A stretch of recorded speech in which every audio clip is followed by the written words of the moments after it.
Oops, you forgot there for a second that I had the Suzuka B-roll from earlier. That's a little bit of a mistake there. But we're here not at Suzuka, Japan, though that'll be extremely interesting. We're here, though, at Phoenix, Arizona for the final race of the Outsiders 2020 B season. It's been a pretty long year for these drivers here, or long season, I should say, over the course of these races. But we come down to the final race of the season with two guys really in the championship hunt. It's effectively Connor Horn versus his teammate AJ Stravado. A little bit of a gap between them, but as we know from racing, almost anything can happen. My name is Finian Nakuna, here with Eric Mickey tonight for the final race. Eric, nice to have you in the booth. Yeah, it's good to be here, Finian. Looking forward to seeing how this championship comes to a close. Got Connor Horn out here with the most wins, most top fives, most top tens. Unfortunately for him, though, he's only 13 points ahead of Stravado, and there's a fair bit more than 14 drivers out here to potentially cost him the championship should anything go wrong. So this is by no means in the bag. Yeah, looking at Horn here sitting on pit road. 8 wins to his name this season. Fantastic job from Horn, trying to make it potentially win number 9 if he can get it done. I was talking to him earlier on how he's going to approach this race because he was commentating in the booth with me earlier today for at Suzuka. That's where that B-roll came from. And he was saying, I was asking, how you're going to approach this race. And he said he was going to approach this race and take it easy. He wasn't going to go out there and, he said if an opportunity presents itself, he'll try to win. But he's definitely going to be, focused on trying to take it nice and slow and steady. The other guys in the field, pretty much everyone besides Connor Horn and Stravado, they don't care. They're just going for a win. Yeah, if I'm Stravado, it's win or nothing. Put all the pressure you can, particularly if you get to race head-to-head with Connor tonight. You can use some maneuvers, put him potentially in a bad situation, make him think twice about how hard and he wants to race and what positions he wants to put himself in. And Connor's got a lot to look out for tonight. He's the one with everything to lose coming into tonight. Stravado's just got to go out there, do what he needs to do, what he can do to win. Like, pressure's kind of off Stravado at this point. It's all on Connor to make sure he brings home this championship. Yeah, and with Connor Horn too, this is the second time he's been in a situation like this. Back in VRL series, when some of the drivers were racing in that league, Connor Horn was fighting with a driver named Eric Hutton for the championship, and towards the end of the season, Connor just was a little bit too sloppy when it came down to it and ended up losing the championship by only a few points. So that's what he was quoting when I was talking to him earlier about taking it easy. He said he already lost one championship racing it too hard, so going to try to prevent a repeat from that. I'm curious to see if he qualifies. Indeed, he did. Didn't qualify in Indianapolis, is going to qualify here, currently sitting up in third, sorry. Yeah, just went to P2 for a sec, then got pushed down to P3 as Yusuf Ghali suddenly is sitting on the top of the leader charts right here, but Connor's coming around to complete his second lap. We'll see if he picks up on his first. And for Connor Horn, 26.86, not going to be good enough for to improve his time, so he will stuck with that third place starting spot. I'm sure he's going to be pretty happy with that. It's going to be fairly easy for him, I think, to keep up near the front of the field. And that's the big thing too, Eric. If you're in Connor Horn's position, would you rather find yourself up in the front of the field, or would you rather find yourself being in behind? You don't want to get in the back of the pack. I think you always want to get up front. Chances are everyone you'll be racing against up front are there for a reason, and you can trust them and race with them fairly well. The only issue I think that poses for Connor is, I've raced with him, and I've been out there enough to know that if he sees blood in the water as far as a race win goes, he's going to want to go for it. So can he keep that in check while maintaining his competitive edge to make sure he brings home the championship is going to be a challenge. It is going to be a challenge, but we've seen again this season. He's dominated the standings. Has not won in the last few races. Again, I think he's just been keeping his eye on the prize, just trying to get some solid points finishes in. As qualifying is going to end here, we're going to tick over to gridding here for the final race, the season finale here for the Outsiders Racing League, the end of their season. We got the grid lining up, and we'll walk you through it. Starting on pole, it's going to be Yusuf Ghali in the 54. Great qualifying effort for him. Going to be starting next to Zach Halpern in second. Got Connor Horn sitting in third place, and behind Alex Bell in fourth.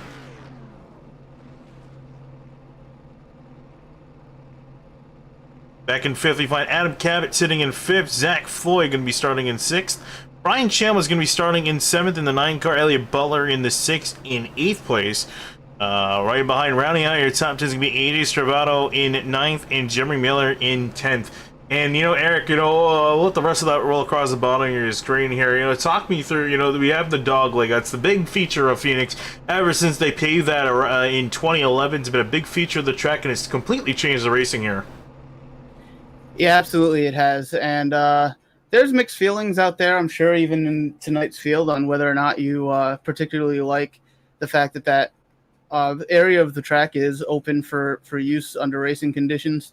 But that doesn't matter because it is. And it's unlike in real life, pretty much it's a guaranteed gain of in the early laps, maybe a tenth, maybe a tenth and a half. Later on in the run, that advantage kind of goes away. But in real life, it's not an automatic gain in lap time there, but here it is. So I would expect most drivers to be cutting the dog leg and using all that room down there pretty much every lap. Just see if we can get a camera. There we go. We've got a few new drivers in the field. I just want to quickly point out, which is an interesting thing to see so late in the season. Got Zach Floyd sitting in the 42 in Exalted paint scheme. A very nice paint scheme from him, the looks of it here. He's going to be starting in 6th place. Also some other new drivers. Thomas Harmon in the 68. He's starting back in 18th place. Matt Burgess in the 12. He's going to be actually just rounding out the field in 23rd. And there was another driver, if I'm not mistaken. Yes, there was. Oh, yeah, Jonathan Hernandez in 8th. The 8 car starting in 11. So a few new drivers in the field. That can throw a wrench into things because as a new driver, when you race in a league, you typically know how a lot of the other guys around you race. You know who you can push against, who you need to maybe take it a little bit easy. We got 4 new guys in the field. I don't think they really know who they're going to be up against. So it'll be interesting to see, how they throw a wrench into things. Absolutely, as we come through 3 and 4 here, should be coming to the green flag. And AJ Stravato sitting back there a little further behind Connor Horn, sees his goal ahead of him, getting ready to try to take that championship. Absolutely, your field getting ready to go. Pace car in and already on the gas. We're green here at ISM.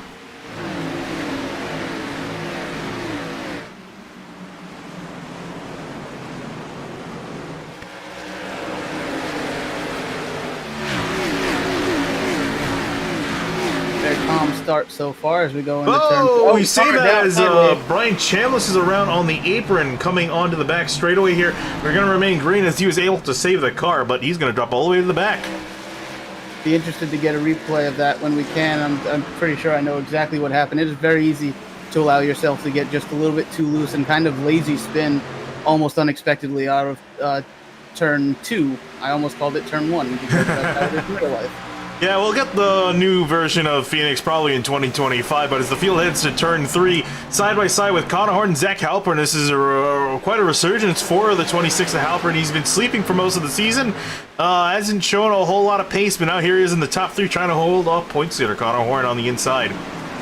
And this is one of those instances that Connor has to be careful. Like I'm sure he's completely within control right here, but side by side, particularly trying to pinch your car down off of these corners here at Phoenix, it can be pretty difficult to keep that rear end in line and not want to just spin around, and that can get you in some real trouble.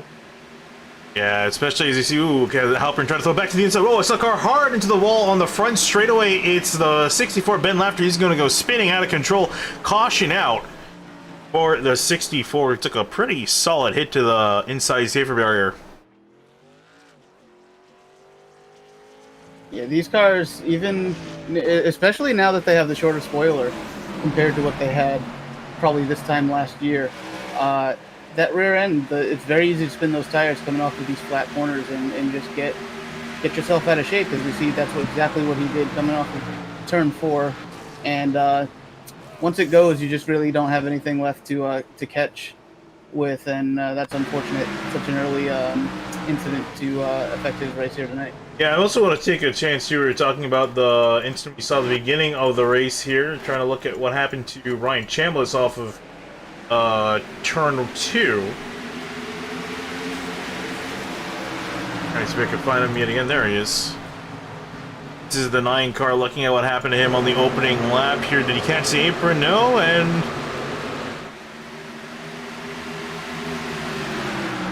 got a loose on the dog leg. That's kind of surprising to see. Yeah, that's a little not exactly what I was expecting to see. It's a little bit weird to get loose like that late. down the Yeah, because dog leg there.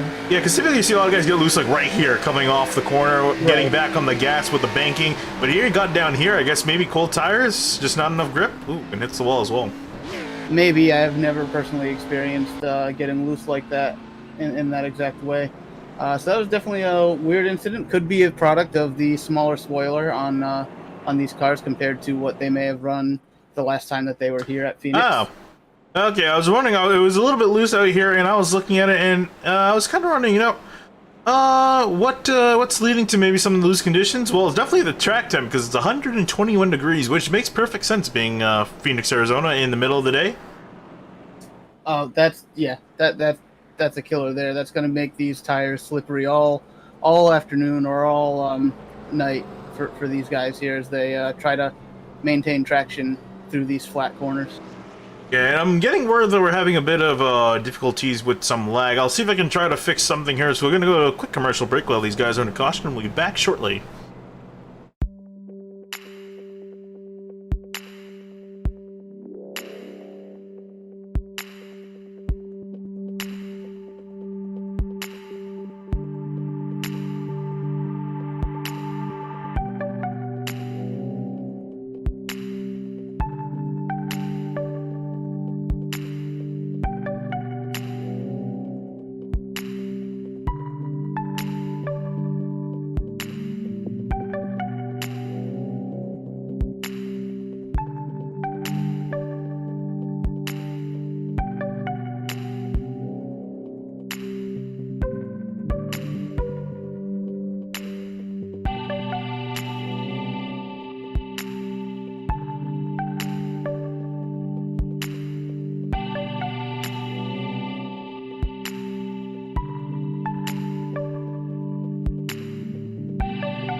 Alright, we're back live here. Hopefully, the stream quality's improved a little bit. Again, sorry about that. I'm kind of limited to what I can do on my end, so just kind of hoping that things get a little bit better, but still back under pacing here, and also gonna have to deal with longer cautions that iRacing gratefully implemented. Yeah, to be honest, I'm with the track temp being so high, I'm a little bit surprised we didn't have anybody coming down pit road. At least from the top 10 or a latter half of the top 10. The tires are going to make such a big difference on the higher temperature. You thought maybe someone would try to get off sequence and do something a little bit different from everybody else, but I guess it's too early in the race for that. Everyone wants to just get back going, get some more laps in before they start making any strategic moves. Yeah, well, we'll see here. I'm curious if, you know, maybe the guys that came in, maybe they learned anything, how quick the tires were wearing out. We didn't really have too many laps on the green, so everyone back from Jonathan Hernandez in 11th place have come into the pits. Everyone inside the top 10 has elected to stay out for this run, which, again, can't quite blame. I do feel like that track position is going to be important here as the field rolls on through the back straightaway. And anyone, I didn't really get a chance to ask you this, Eric, anyone that you have your eye on for potentially winning this race early on? I mean, I think you'd be crazy not to put Connor Horn, 8-time race winner on the season, up there as probably the favorite. But, I mean, AJ's got a lot of drive behind him. Yusuf Ghali's good. There's a lot of guys in this race that can come through for this win today. So, can't really count out anybody yet. Yeah, as pace car comes in, we'll definitely see who is going to be able to beat them all as we come out of the final corner. Green flag back in the air for Yusuf Ghali, and across the line he will come. Immediately going to pull ahead of Connor Horn heading down to turn 1. You know, I've been in Connor's situation before, having to protect and try to win a championship in a final race as he looks to take the lead. Oh, and a spin in the background with the 30 of Jeremy Miller, and we are back under caution again. As trying to get a view of Miller. There he is in his car. It actually looked like he avoided any contact with other cars. Ooh, got doored by Clifton Cockrell heading out of turn 2. Yeah, everyone flanked him on either side, and that's how he was able to avoid further damage to that machine. But turn 2 looking to be pretty treacherous early on. Turn 2 is definitely the trouble spot of this racetrack. It's weird, though. You wouldn't think there's plenty of room. You wouldn't think that it would be that big of an issue, but the cars get so light when they start to unload. And then there's even a little bit of a downhill while you go through the kink in the dogleg backstretch back there. So the car just starts to unload. Everyone gets light, so it takes a lot less, whether it's contact or just getting behind on steering to let the car go around like that. Yeah, but I think luckily for him, it was just a clean spin. Should be no further damage. The damage from getting the door shot shouldn't hurt him too much, particularly around this track, and he'll be able to get back out there and go back racing relatively unharmed.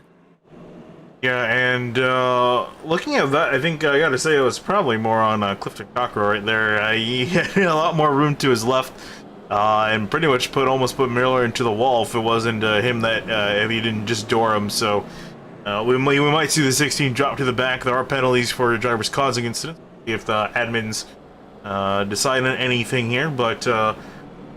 Looking on it earlier, are we going to potentially... I'm curious to... I want to just double-check the fuel window that these guys have available for. Let's get drivers running... Just asking that. Yeah, drivers running 80% of a tank. And from my estimates, these guys should be able to go around 71 to 70 laps on a tank. Do we think that these guys might try to, pit in earlier for their tires? Or do you think that they're going to just try to keep out their... as few pit stop as possible? Right now, especially if we continue to get yellows after short runs, it's going to be difficult to really decide when the right time to pit is. Do we know if they're limited on tires at all? Ooh, that is a great question. I want to say that they are, but I can't verify that, unfortunately. So that may be also playing a factor as to why that nobody has come down, at least towards the front of the field, if they are limited on tires. But either way, if you're going to get a run like we've had so far, where you get short runs and then a yellow, it's really difficult to kind of plan when you want to make that pit stop. If we had 100% fuel available in these cars, which we don't here tonight, they would have been able to make this on one stop if they stretched the fuel out all the way to the end. But here it's going to take at least 2 stops to make it on fuel. So I feel like you probably want to go until you feel like you have maybe 20, 25 hard laps on your tires.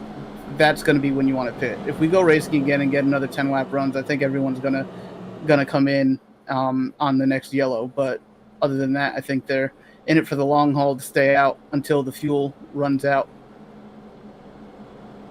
Yeah, absolutely. Again, it's going to be interesting to see how the strategy evolves, because I think really as a driver, it's incredibly important to be flexible with your strategy and adjust to it as the race goes on, especially with the conditions. You're going to have to be able to adapt on a fly to the changing conditions, especially also what everyone else is doing. Yeah, and you know what?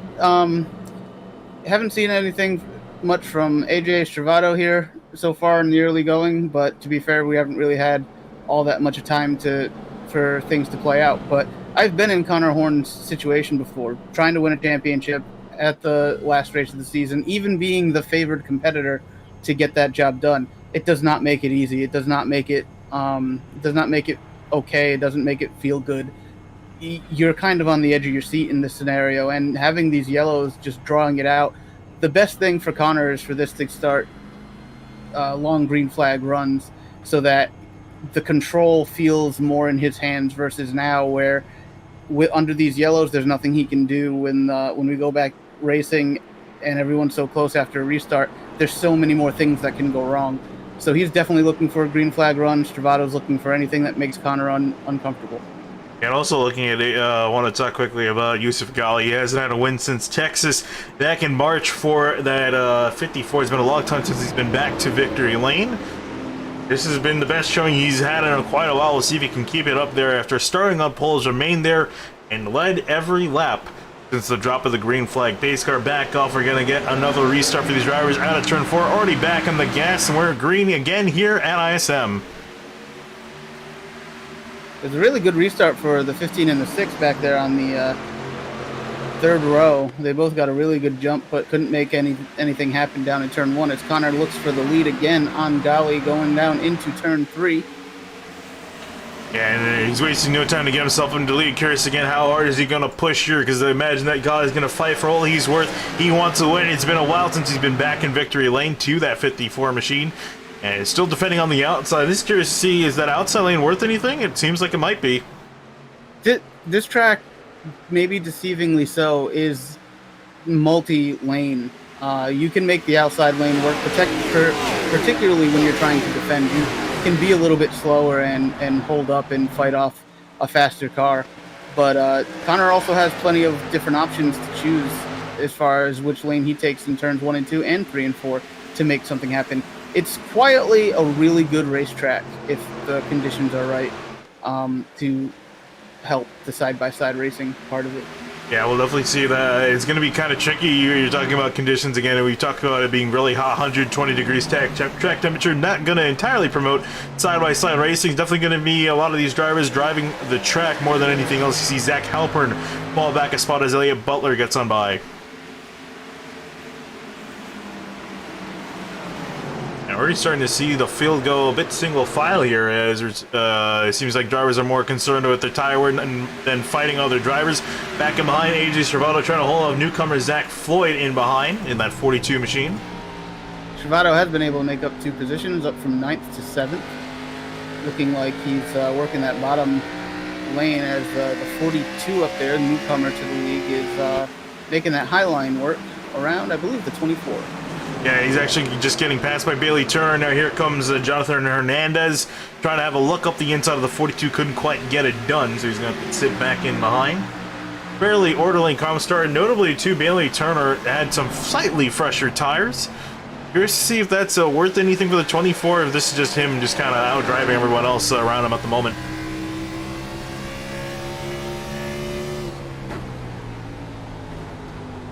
I think it's going to need a little bit more laps on the tires on the guys around them for tires to really make a big difference here, as they have not done more than maybe 4 or 5 laps of green flag racing on the tires that the front of the pack has. But that'll definitely be something we keep a lookout as we go here further into the race. And what we really tend to see with these hotter temperatures is the drivers that are better at conserving their tires over the course of a longer run, and just running consistently rather than just having outright pace. And I think that really is going to show who I would think is really the better driver. Drivers who are able to keep the speed going for a longer amount of time and who just pushes too hard early on. We've definitely seen a mix of those drivers in the past, and we're definitely going to see them here. Yeah, these cars are really difficult to judge how hard you can push versus how much you need to save the tires on over the course of a long run here. But being a track like Phoenix, as opposed to a 1.5 mile where you have to keep up the speed to maintain position, here you have a lot of opportunities to tire save, and the person who does the best at not spinning their tires on coming off these corners is going to be the one who has the best long run speed. You're looking at Clifton Cockrell here side by side with Brian Chambliss. Chambliss trying to make up some time after he had an incident earlier on to drop him to the back of the pack.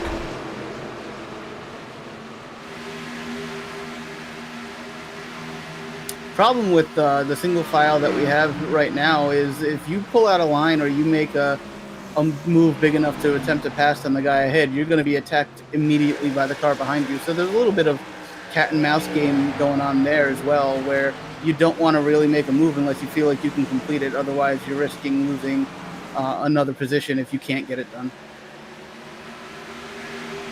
Looking further back, here's AJ Servato under attack by the 42 Zach Floyd, who's going to try again to get around the 33.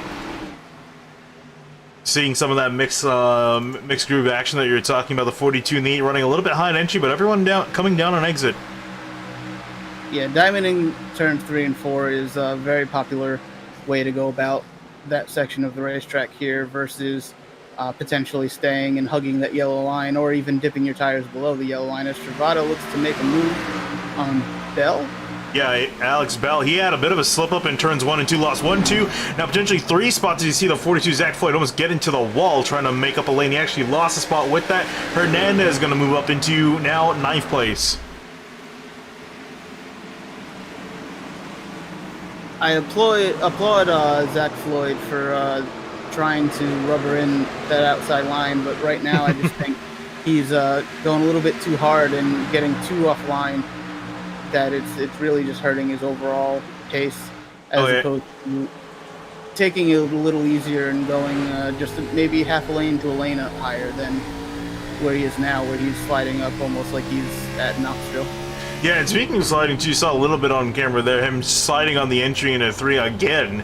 Last lap by, and we were talking about again having to conserve his stuff, and it's looking like he's going to be one of the first guys to start falling off as the run continues. Yeah, I would not. Those tires are not going to be sending him a Christmas letter after this.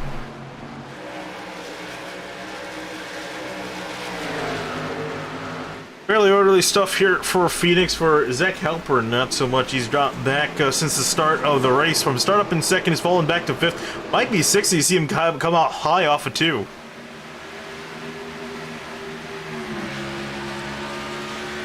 And is it worth, trying to take a wider lane out of the corner in 2? Is it better to keep it down to the apex? It really depends. I mean, if you're not trying to hold somebody off in the outside lane while they try to go down beneath you, the outside lane on its own is probably not the way you want to do it. Diamonding the corner, entering low, drifting up a lane or 2, and then exiting low and as straight up off the corner as you can is probably the way you want to do it, particularly in these higher temperatures. The straighter you are on exit, the better you're going to be on acceleration and down these straightaways. Zach Halpern trying to hold off AJ Stravato now as Bailey turns gone by. It looks like he's actually going to let the 33 pull on by and fall back in line just ahead of Alex Bell, who we saw slip back earlier in the race. And now Halpern just kind of holding on here for dear life. Had some really solid qualifying pace, but doesn't seem to be that good on the longer run. Again, one of those drivers, quick on the short run, not so much on the long run, it seems. Yeah, he's definitely struggling. Oh yeah, and here comes Alex Bell now trying to take advantage. You're going to try to force the 26 out of lane. And you see he's up there. There's one part of the track that's paved, one track that isn't, and he just has no grip to work with. He seems to be driving in pretty hard, and I think that's probably hurting his front tires and being a major cause for why he's falling off the pace here, as he's getting challenged immediately by the number 8 car of Jonathan Hernandez, and behind him, the 68 car of Thomas Harmon. Yeah, and also a gaggle of cars coming out onto the backstretch. These guys are kind of, weird pack. I want to see if anything happened between them. Looking at Bryce Calusa, who is running up in behind Zach Floyd. He dropped all the way back to 17th here, and this is them on the back straightaway. I think something happened into 3. Oh, wow, just got rammed into by the 30 of Jeremy Miller. Oh, wow, that is a cluster that went on back there. Right on board, you'll see the hit that Bryce Calusa took. Now, the turn 3 tends to lead to stuff like this. Bam! It does, and it's really and it's really easy at this track, particularly going into turn 3, to misjudge your entry and end up going too hard, but not even realizing that you've entered the corner too hard until it's already too late. Bryce Calusa won last week in Indianapolis Road Course, first win in the league for the 20. Unfortunately, not looking like it might quite be tonight for his second win, as he fall back all the way outside of the top 15. We'll see if he can recover and move up back through the order. Speaking of which, back up in front, Yusuf Ghali leading over Connor Horn, then Adam Cabot in behind in the 77. And for Cabot, I don't remember him being too near the front. I guess he was, starting in 5th. Just having a nice quiet day running there in 3rd place, following Connor Horn and Yusuf Ghali. Elliott Butler, once again, also having a nice solid race. I've raced with him a bunch. He's a very solid driver. He's going to be able to give you a clean car at the end and probably make all the right decisions. And if things go his way, he's definitely capable of taking that win home. Yeah, that's the interesting thing too is talking about Elliot Butler. He currently owns Supercharged Racing. Elliot Butler will be stepping down from a full-time driver. I'm not sure if he's going to be a part-time or not, but he's stepping down as owner of the team as well. That will transfer over to Bailey Turner, who will take over the running of Supercharged Racing, and with that also Jeff Wright and AJ Stravado are currently teammates to Connor Horn at Dark Smoke Racing. They're moving over to Supercharged Racing, so I'm actually interested in seeing what Dark Smoke Racing has got in store for their stable, because with Jeff Wright and AJ Stravado moving, and Connor Horn effectively not being eligible to run next season because being too fast and it's too high of an I rating, effectively the only car left in that stable is going to be the 31 of Brandon Bowers, so here's to see who they're going to bring on board for their next season.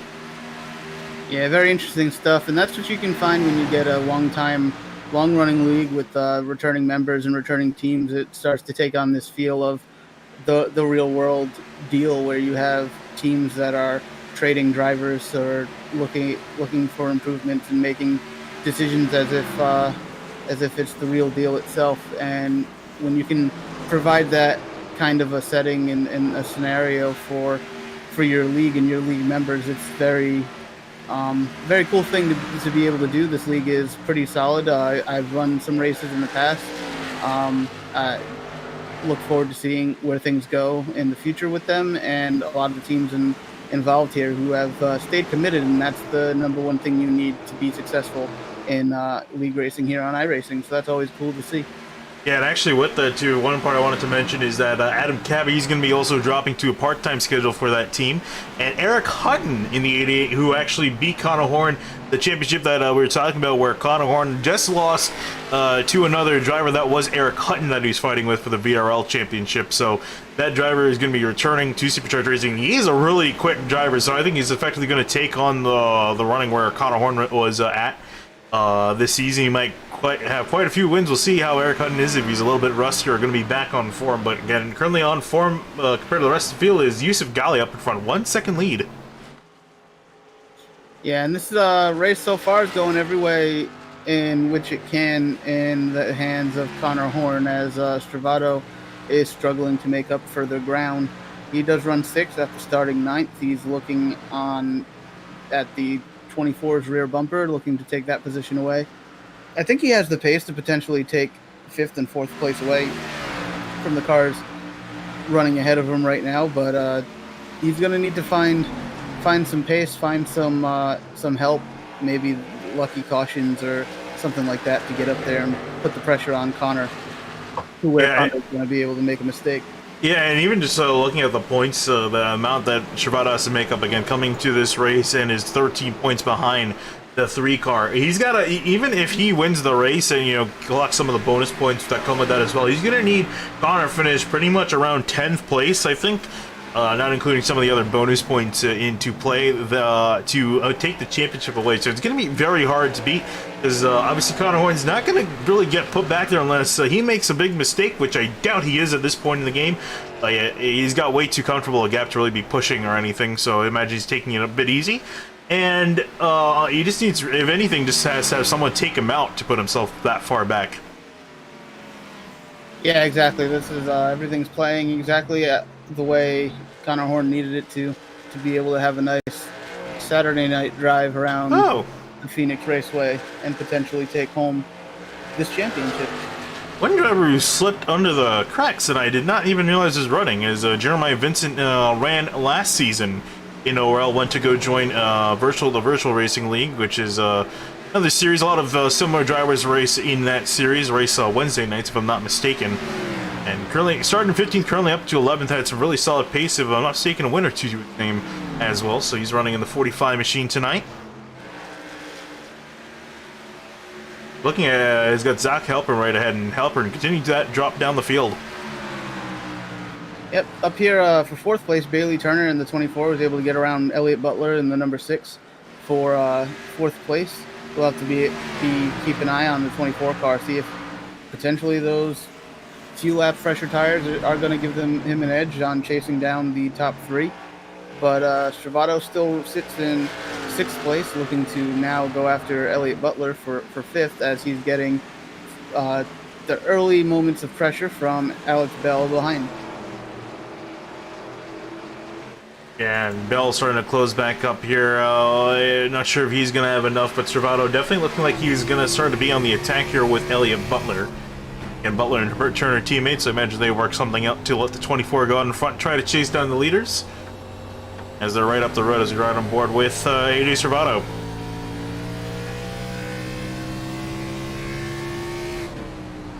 And he looked a little bit loose out of the corner as well, so, you know, what can you say about the tire fall off right about now halfway through the run?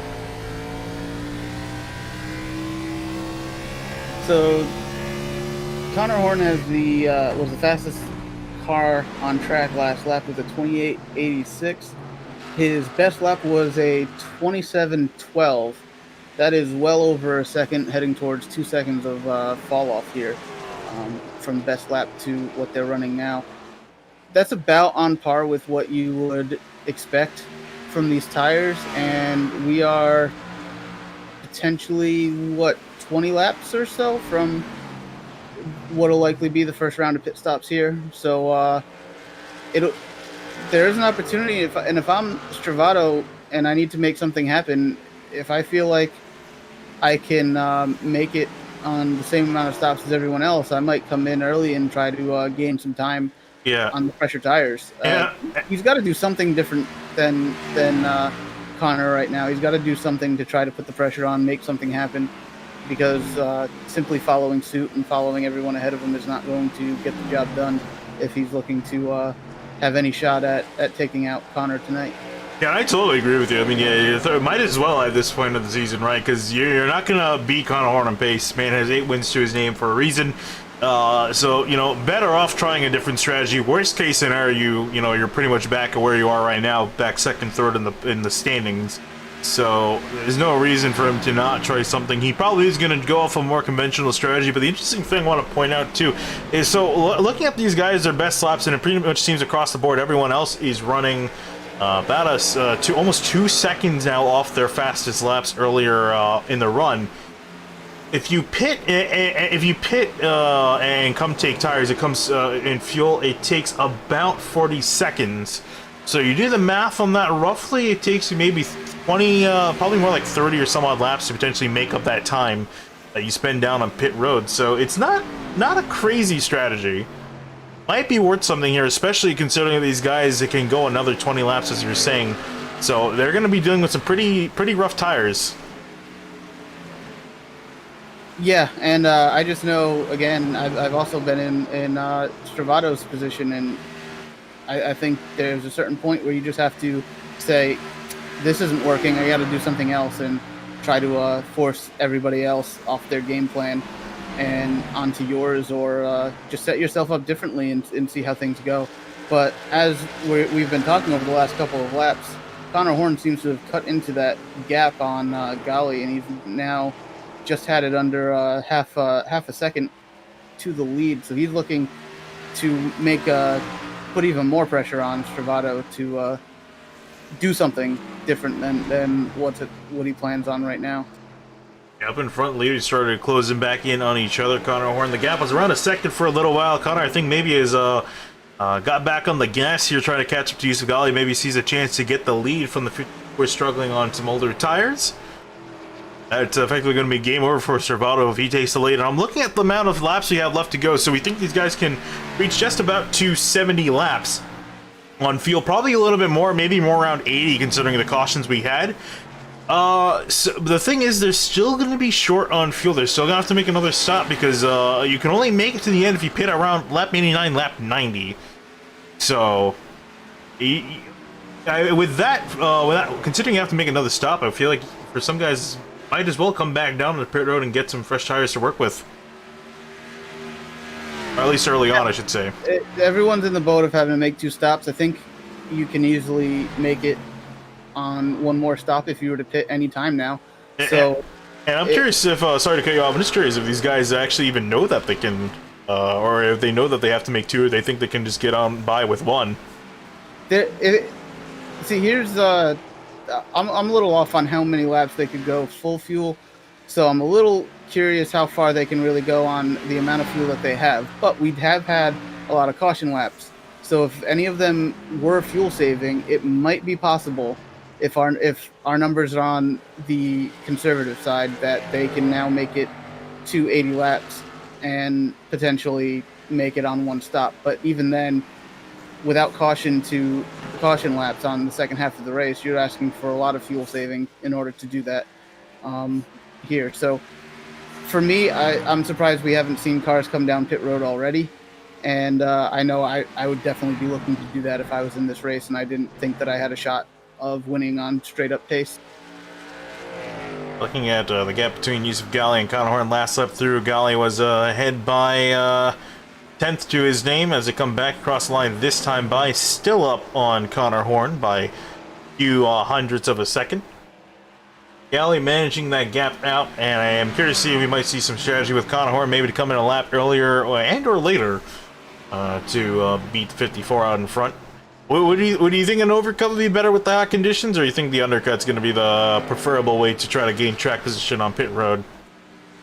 I think you would have to go too far after the 54. Say the 54 pits now. You'd have to go run for too much longer. I think you'll end up losing more time leading into your pit stop than you'll gain being on fresher tires, but only 10 or 15 laps fresher. The fall off is slow. It's not an enormous amount of fall off. They're not down to like 3 seconds slower than they were, so that makes it more difficult for an overcut to work versus the straight undercut. Looking at Zach Floyd and Bryce Calusa, they have now just come back onto pit road.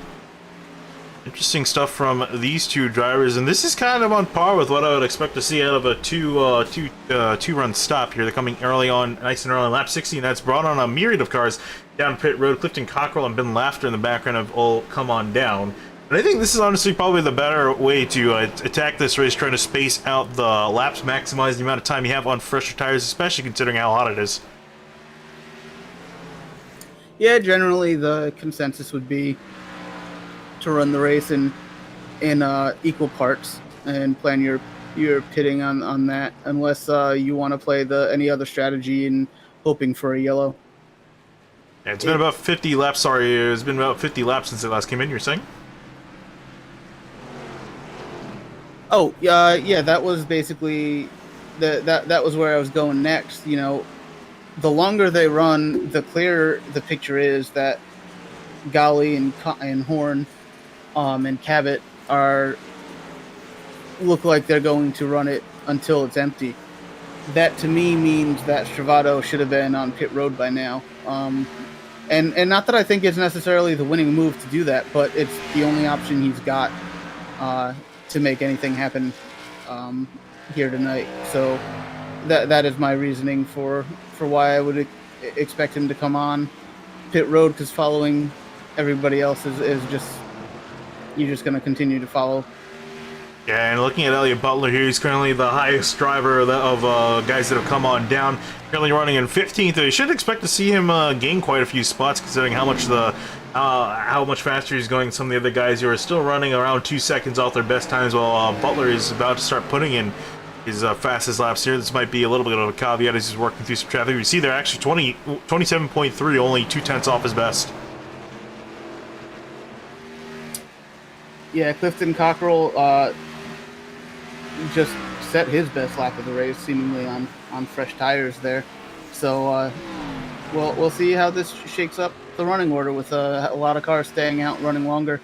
For me, I know I would have preferred to be in first and get those fresh tires and try to make up ground. Hopefully you can get yourself back on the lead lap before yellow comes out, and that really being the only risk. But this race has a very green look to it. I'd be surprised if we get a yellow here. Yeah, well, you say that. I remember the Fuel Kentucky race. We went pretty much green flag to flag, except for one caution in the middle. Had a caution 2 laps for the end, and then we had 5 green-white checkered. So racing can change on a dime pretty quickly. So we'll have to see. Have to kind of hold our breaths, because we might always think it goes one way, but somehow, some way, it'll find a way to go another. You see Ben Laughter here with fresher rubber. He's trying to work on by Conor Horn. And this is kind of the frustrating part in run for some of these guys. You got slower traffic, arguably slower traffic, with fresh tires trying to blast on by you. Yeah, and that's that difference in tires that are making. And I'm a little curious, you know, what the game plan is with these top runners here. If they just figure that they've got the pace and they have it under control no matter what, or if there's something I'm just not thinking about at the moment. But I'm surprised they haven't just chosen to come in. I mean, the fear of getting caught a lap down is also relevant because particularly if you're Connor and you decide to come in now, then Stravato could very easily be like, I'm going to stay out until I absolutely have to pit, hoping to catch everyone a lap down and change things drastically. So there's always that fear of a yellow that could keep these guys on the racetrack. But right now, like I said, this looks like a pretty green race. Yeah, and again, with the amount of cautions we had, with the fuel limit being, or fuel mileage being around 70 laps, you should expect them to go around closer to probably 75 or 80 really being their upper limit. And again, by that estimate, you're still going to have to go again another 10 extra laps. So unless they've been saving, which I doubt some of these guys have been, I really don't see this strategy working, because it only the one stop only works, you know, if you can only go on one stop. If you have to make another stop, especially with 10 to go, it's going to kill anything you had. You're not going to have enough time to make up the fresh rubber that some of these other guys like Elliott Butler and Alex Bell have currently done as they've come into the pits. Right, and the only reason that you do anything different in that scenario is if you think that you've just got the pace to overcome whatever may come later. But yeah, even if they're able to make it to lap 80 here, I don't think they're going to be able to make 80 green flag laps from there to the end. So we'll see. Yeah, we'll always see. You know, you might think these drivers haven't figured out, but who knows? They could be hiding something that we don't know, which is what I hope at the moment, because otherwise this is not looking good for a lot of our front runners. As we were just riding on board with Elliott Butler, we were talking about being being caught a lap down. He's just about on lap himself, so even if a caution comes out, he's going to be good. At the very least, back on the lead lap. I mean, the fall off is not as much as you would see on, say, a mile and a half, so they're not losing as much as you would if we were at some place like a Las Vegas or a Charlotte in that kind of scenario. So the risk is a little bit minimized here for running long, but yeah, I'm just a little bit surprised that they wouldn't have come in by now. And I'm actually sorry to cut you off again. I was just looking at the math too. So looking at it with Elliott Butler getting on by Golly and Connor Horn, when they come in to make their pit stop as they run right now, it's only going to get bigger and bigger. Butler's looking to take the lead of this race with a 10-second lead. That's taking into account that it takes about 30 seconds for these guys to work around Phoenix, and then also with the 40 some odd seconds it takes down a pit road. So Butler looking to have a pretty sizable lead to boot as well. Butler's still running 27.9 there, so on fresh tires there he's going to be losing about 0.8 a lap at the moment if these guys were to pit on this next lap. So I mean, they're definitely going to have all the speed in the world, and the gap that they had at the front is going to help them in regaining the lead fairly quickly after they do complete their stops. But it does put them in, and here's Golly coming down pit road now, but it does put them in a situation where if a yellow comes out afterwards, then they're no longer in control of the race up front. Yeah, I think that's the kind of thing you're going to have to see here, how it's going to play out. Adam Cabot also coming in behind as well in the 77, so pretty much right around where you would expect these guys to come in. They're now slowly filing on a pit road. We'll see who else is going to come by shortly here as the guys running their tanks out. But again, these guys are going to have to be put on the back foot temporarily. We'll see if they can have something up their sleeve to try to bounce back. Looking at Connor Horn, he's now coming in the 3 car, has to make sure he doesn't speed, because that would be a disaster. Yeah, that would absolutely kill everything, and there'd really be no excuse for it. In his position, he's got everything under control. No reason to push any limits here. We'll see where Golly comes out compared to Butler. Thomas Harmon as well in the 68, going to surrender his top 5 running spot. Started back in 18th, up into 5th with all the pit stops going on, so he's going to drop back quite a bit. or Connor Horn. I'm curious to see here as he's got the right sides up. Don't know my right from my left apparently. Trying to look at where is Yusuf Ghali. Yusuf Ghali here coming through turns 1 and 2. Almost on the money. He's got about an 11-second lead over Ghali does, Elliott Butler. And everybody ahead of him should be coming into pit sometime. Now, we do have people who pit under early yellows, so that could keep them out longer. Yeah, as we look at side-by-side action between Connor Horn and Yusuf Ghali, oh boy, these guys barely giving each other in. They got Bailey Turner, who's running a lot slower with all the rubber. They're going to split him 3 wide. Wow, that was tight. That was extremely tight. That could be a race-winning move for Connor Horn, as we've seen he struggle to get to the bumper of the 54, and never mind to get by them. So we'll see. They've got another pit stop to make, and we'll see what happens after that. But right now, they're both on the hunt. I also saw Bailey Turner narrowly get into the 54, not because he wanted to, but the tires not allowing him to really cooperate. I don't think he wants to move around a lot in the corner, and he's currently our race leader, but that's not going to last for too long, I'd imagine. Yeah, Turner's on lap 74, 75 of this run right now.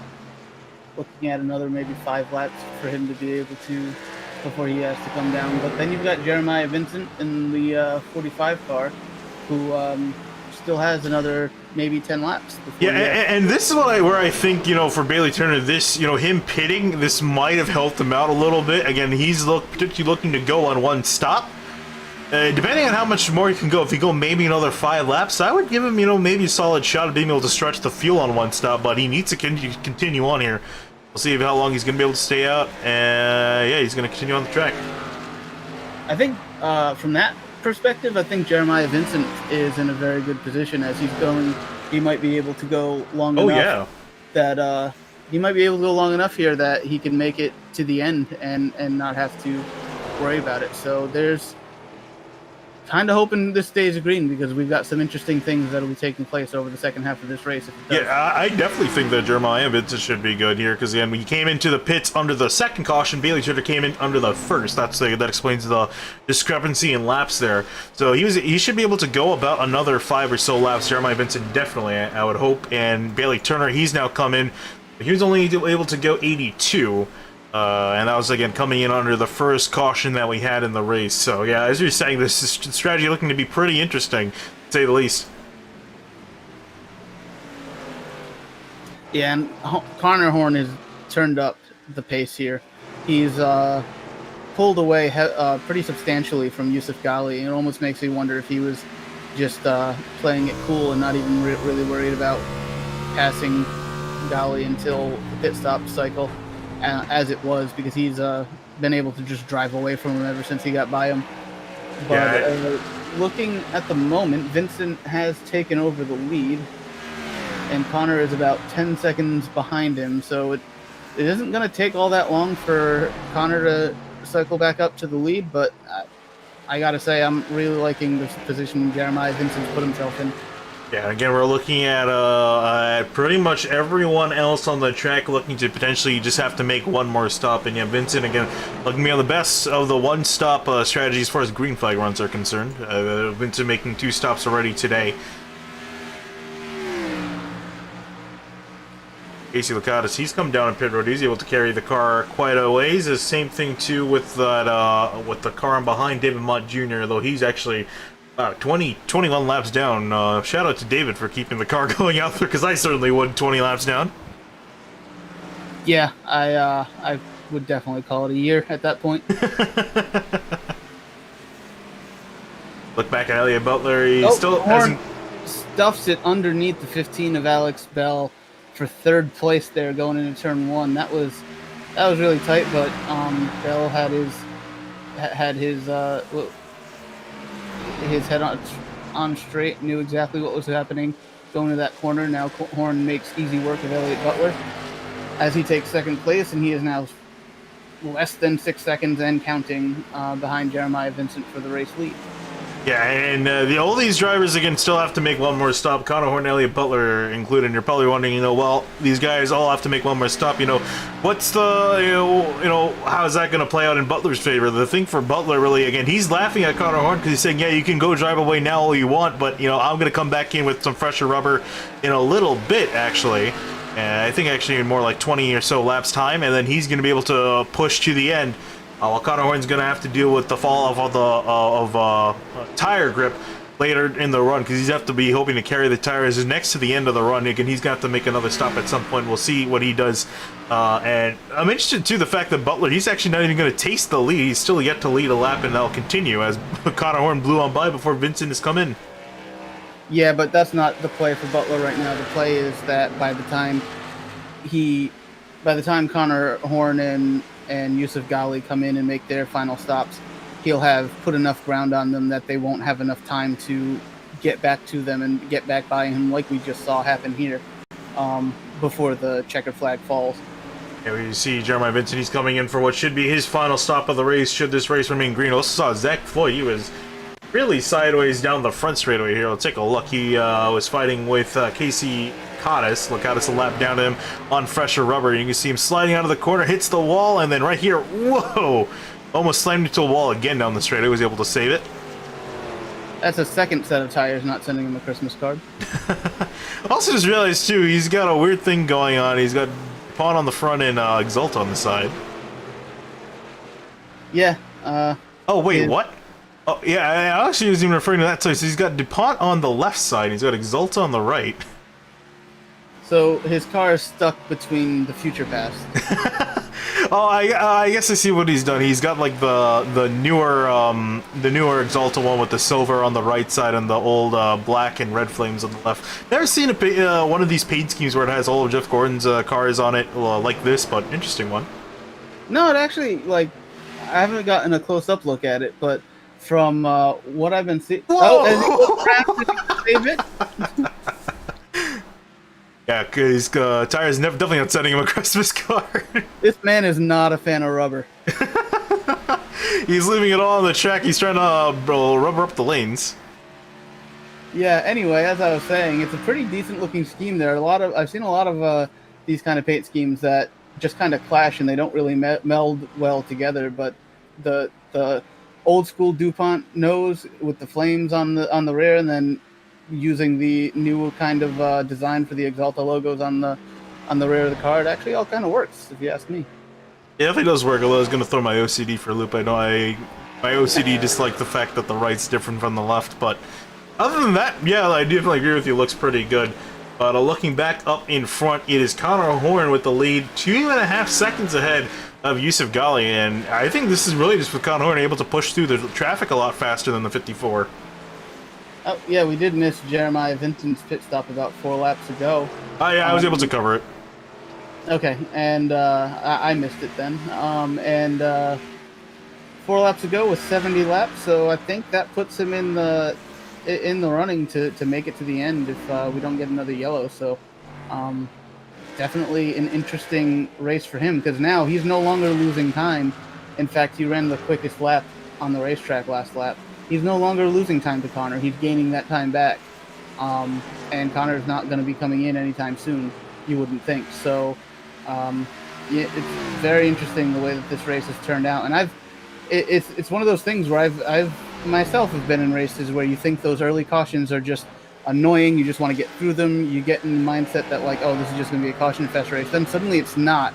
And then you realize halfway through the race or the second half of the race that because you fell behind on the strategy play at that point and you weren't thinking about it, you end up on the losing end of the strategy at the end of the race. So that could very well happen here to the guys who are running up front with Connor and Ghali, Cabot, and even Stravato and Bell.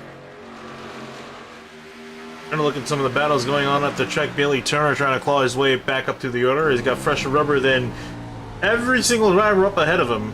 13 laps on his tires, 22 laps on everyone else. So he's trying to make up some time working on Jonathan Hernandez, who's been having a pretty good start. He's the highest running of the new drivers in this race. Hopefully to see all of them back next season as well. I see Turner trying to work up the inside.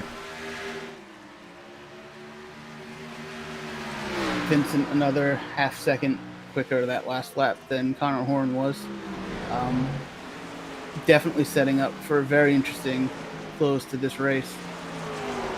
Yeah, I'm Cabot ahead of the 45 car, but look at how much you can see the tire difference right there. How much more speed he's able to carry on the bottom.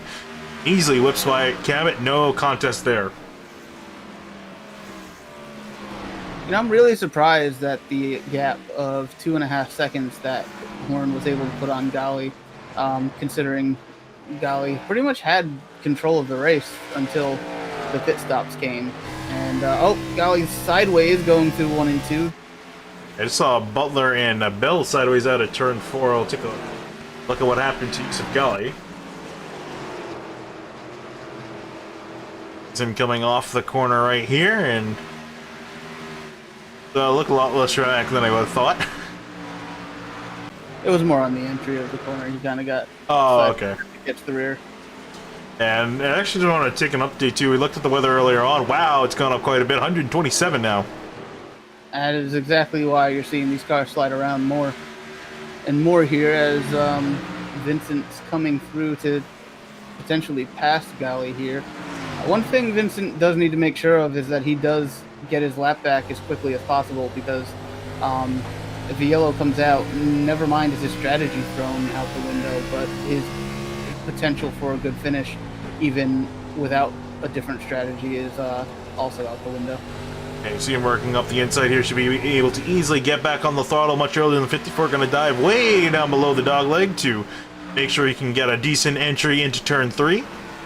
And will easily do so. We'll actually put all 4 wheels below the L line. Yeah, there is some grip there, but I think with the higher temps, it's going to be a little too slippery without having any rubber down on that apron to make anything happen. In cooler temperatures, I think you would see, particularly in night races here, you would see a lot more usage of the apron into turns 3 and 4. Yeah, I'm a bit surprised we didn't see a night race here. I was kind of expecting to see it under the lights here at Phoenix, but or at least in the afternoon, but out in the broad daylight, definitely making it interesting to see these drivers just lug these things around here, especially with the shorter spoiler, which I completely forgot that they changed, at least for Phoenix, because Phoenix is kind of weird. It counts as, you know, it's a relatively small track, but it's also kind of an intermediate as well. It falls into that weird gray area. Sideways off of turn 2 is able to save it, given all of that asphalt down there on the pavement. Who was that? 30 car. 30 car Jeremy Miller. Right in behind Yusuf Gali here, right on board with him. Oh yes, that's a classic one there at Phoenix. Yeah. Yes, it very much is, and that's where every driver, as I was saying on the as we opened, that every driver has a different opinion on whether or not they like that pavement down there to race on, but every driver, without a doubt, enjoys that pavement when they get loose and get a chance to save it. And here, looking at a battle here between Elliott Butler, Alex Bell, and AJ Stravato. Stravato's got fresher rubber to work with. Same thing with Bailey Turner behind. Oh, contact with the 33 to 15, a wreck out of turn 3, and the caution gonna fly here at Phoenix. Wow, that was a surprise wreck in our championship, one of our championship competitors. AJ Stravato going to be involved in that wreck, and that's going to change everything for as far as the outcome of the race, let alone the championship. Yeah, I mean, as if Connor needed anything more to go his way, this is another big one that just went his way, and we'll see. Take a look here. It looks like he just tries a little bit too hard. He enters with a little bit too much speed. He's not able to keep the rear end under him while pinching it that tight on the inside line.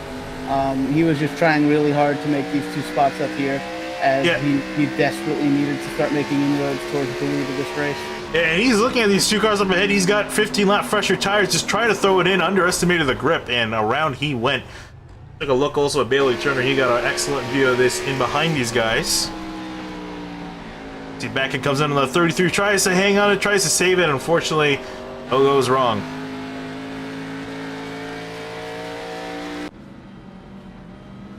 Very unfortunate situation there to have happened. Oh, and we were talking about Jeremiah Vincent. Ooh, this is a bit unfortunate for him. We were talking about him needing to get that lap back. He wasn't able to, and it would have been kind of alright if he was able to at least get the lucky dog spot, but that is going to go to Brandon Bowers. You can see just let by the pace car. That's going to be a little bit frustrating for the 45.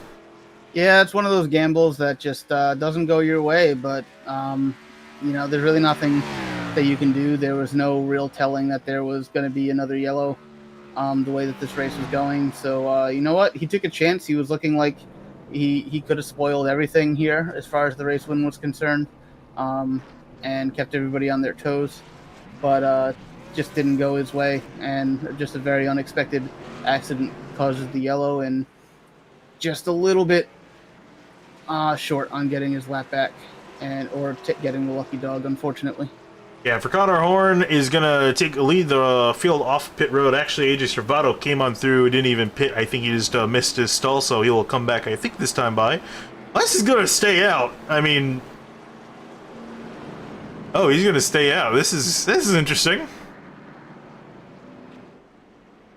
I'm not sure what to make of this.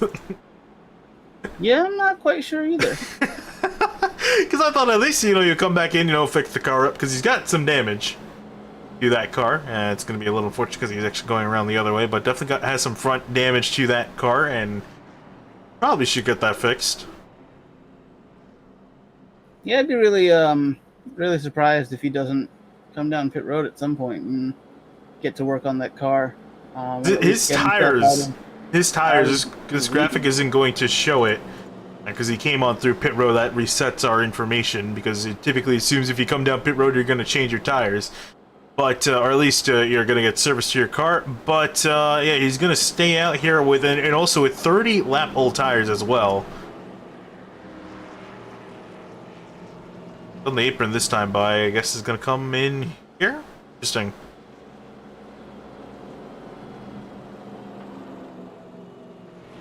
Yeah, very unfortunate for the championship picture, but he thought he had it under control there, take a position or two, and it just didn't seem to work out.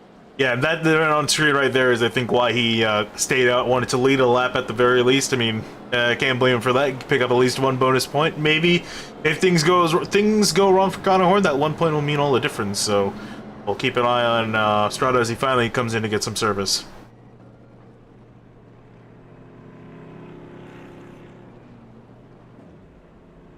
But with that, I'm not sure how much time we're going to have. We're just going to take a quick little breather here. We'll be right back for the restart.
Alright, we're back here at Phoenix, getting ready for the restart. It's Connor Horn leading the field down to green. We saw an aggressive aggressive run from Connor Horn back with the 54 once they made their pit stops. We'll see what they can do now with everyone in the front on fresh rubber. Pace car in off of turn 4, and Connor Horn on the gas, and we're back green here at ISM.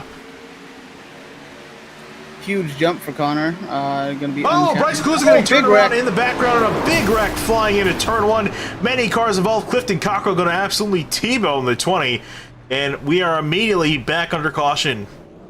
So what was that conversation you and I just had while we were away? Yeah. we were talking about, I was saying, typically across many of the stock car leagues we do, once we have a long green flag run and we got a caution, things typically tend to go and be typically very yellow as far as the track state. So what we see here heading down into turn 1, this is involving the 20 of Bryce Cluse and the 26 of Zach Halpern heading down into turn 1.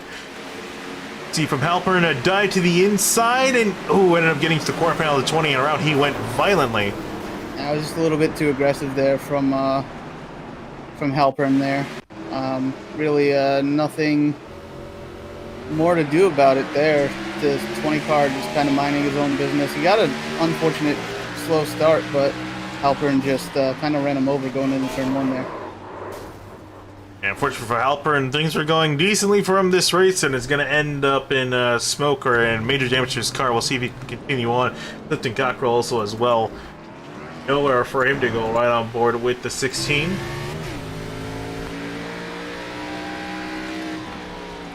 This is a good break for the 5 or 6 cars or so that took the wave around on that last yellow. Now they're able to be on the lead lap, come in, get fresh tires, and be ready to go and race the rest of these guys to the end of the race. Yeah, you can see them all coming down into pit road, especially Jeremiah Vincent, who was kind of cursing his luck there for a second, but I'm sure he's now happy the tables have turned for the 45, so he'll come down and get some fresh rubber to work with. With that, I think we'll take a little bit of longer break now. Probably get a glass of water because my mouth is starting to get dry, which makes sense because we're in the desert. So I'll go get some water here. I'm sure Eric will take a bit of a breather here with this call on caution, and we'll be right back shortly for the restart.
My father's father had 2 brothers and a sister. His older sister Hazel had married a man named Jim Yunker, and he was involved in the bottling business early on, as early as 1906 in Indianapolis, and he sold flavors. He would have had grape, cream soda, blood orange, ginger ale. In 1915, he got the franchise for Coca-Cola in Indianapolis. So then we fast forward 20 years later to 1935, Jim Yunker approached my grandfather and his 2 brothers and said the franchises in Kokomo, Logansport, and Peru are available for sale, and you guys want this. Trust me, you want to get in the Coca-Cola business.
And we're back live here at Phoenix as the pace car working through 3 and 4.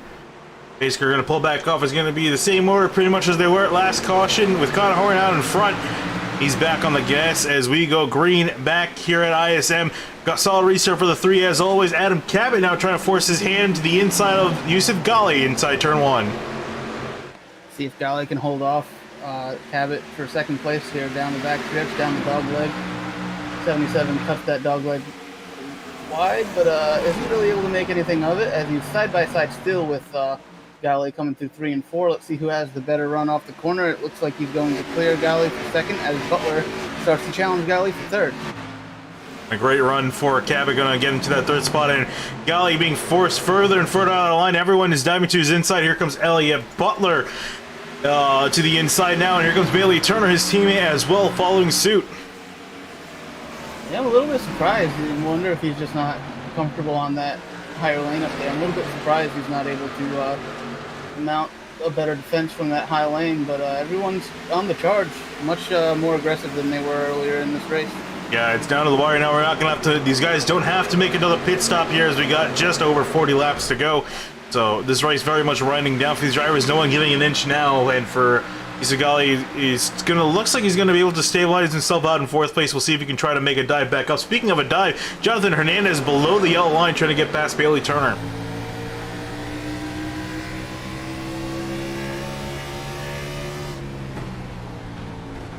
Right on board with the 8 car, wasn't able to make a move in 3 and 4. We'll sit back in line, and as Connor Horn trying to drive away from the rest of the field, he's just gotta make it to the end, and he will come out your champion. No ifs, ands, or buts if he finishes up in front. Yeah, he's out there trying to do it for Dale as Cabot trying to make inroads and see if he can cut down that lead. Butler, I believe, down there in 3rd place, looking to see if he's got anything to go up there and challenge Connor. But right now it looks like it's going to be a race for 2nd place as Horn just continues to pull away. Yeah, and for Butler, too, is one of those drivers that was out on the 2-tire call and benefited quite a bit from it from at least track position. He was able to hold on to a top spot, and we'll see if he can continue to run here.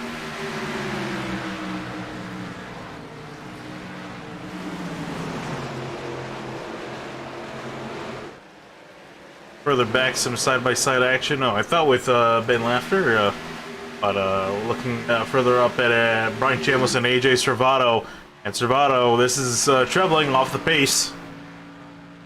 Yeah, he's really got nothing out there left after that crash with that car. Sure, the engine might be damaged some down on horsepower, just down on overall grip with the aero being all out of whack now. Unfortunate, but you know what? Can't say he didn't go out racing.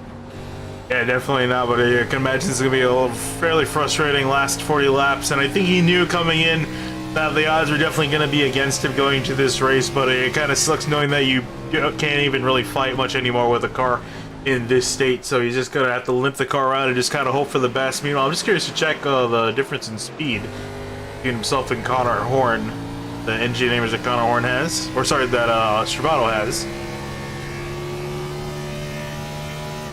Yeah, the tires for Connor Horn. It's almost about a 10-mile-an-hour difference heading off into turn 3 between Horn and Stravato, just to give you an idea of the engine damage on that 33.